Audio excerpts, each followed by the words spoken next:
আপনি কি জানেন পৃথিবীর সবচেয়ে দামি জিনিসটা কি? না, আইফোন বা মার্সিডিজ নয়। সবচেয়ে দামি জিনিস হলো আর্থিক স্বাধীনতা বা ফিনান্সিয়াল ফ্রিডম, যা 90% মানুষ কোনোদিনই কিনতে পারে না। নমস্কার, ক্রিয়া ফিনান্স থেকে আমি রূপাঞ্জন।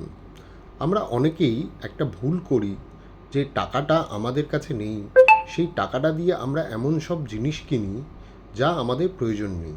কেন জানেন? শুধু এমন কিছু মানুষকে ইমপ্রেস করার জন্য।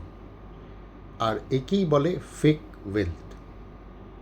আসলে ধনী বা ফিনান্সিয়ালি বুদ্ধিমান মানুষ তারা নন যাদের কাছে দামি বাড়ি, গাড়ি বা ব্র্যান্ডেড জামাকাপড় আছে। আসল ধনী তারা যাদের ব্যাংক ব্যালেন্স আর ইনভেস্টমেন্ট পোর্টফোলিও তাদের শান্তিতে ঘুমোতে সাহায্য করে। লাইবিলিটি কেনা বন্ধ করুন আর অ্যাসেট অর্থাৎ মিউচুয়াল ফান্ড বা স্টক ইনভেস্ট করা শুরু করুন। সমাজের চোখে ধনী সাজাচ্ছে, নিজের ভবিষ্যতের জন্য সত্যি ধনী হওয়াটা বেশি জরুরি। আপনারা কি এই কথার সাথে একমত? কমেন্টে আপনাদের মতামত জানান। ফিনান্সিয়ালি স্মার্ট হতে আজই ফলো করুন। ধন্যবাদ।